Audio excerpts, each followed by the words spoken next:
Well, it's been very variable this year in terms of the wheat crop. I've had reports of 20 bushel wheat with, test weights below 50 pounds per bushel. Northwestern Oklahoma, I've had a few reports out of far northwestern Oklahoma into the panhandle of 50 to 70 bushel wheat with 60 to 61 pound test weights.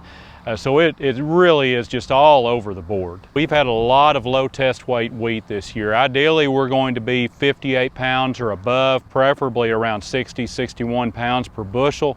We've had test weights in the low 50s, even the upper 40s on some fields.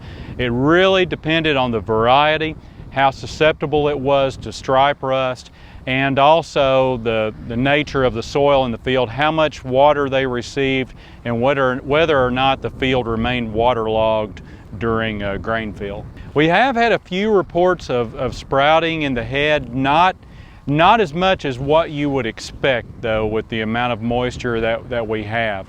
We have some good running weather right now, high temperatures, the ground is finally drying out.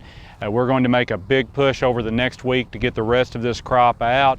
And if we do that, I don't expect much additional sprout injury. Well, last year we were dealing with just an extreme drought throughout the growing season, and certainly that influenced our yields. We grew less than half of a normal crop. This year we were setting ourselves up for the exact same thing. We were so dry during February and March. We got some rain. It looks like we were going to have a great recovery, but the rain just kept coming.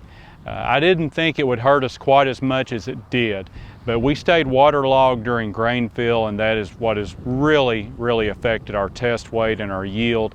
A wet year will always fool you the wrong direction. You'll always think it's going to do more than what it was going to. Last year we had no foliar disease. This year we had extreme stripe rust pressure. A great example of that would be peat, which is very susceptible to stripe rust. At Chickasha, without a fungicide, made around 10 bushels per acre. With the fungicide, made around 70 bushels per acre. So for some of those varieties that are super susceptible to stripe rust, it was devastating. Well, right now we have a good profile of moisture on most of our soils. Some of our producers will try and take advantage of that by growing double crop beans or a double crop grain sorghum. Others that are planning to just continue to go with wheat in a continuous wheat rotation need to hold on to that moisture this summer.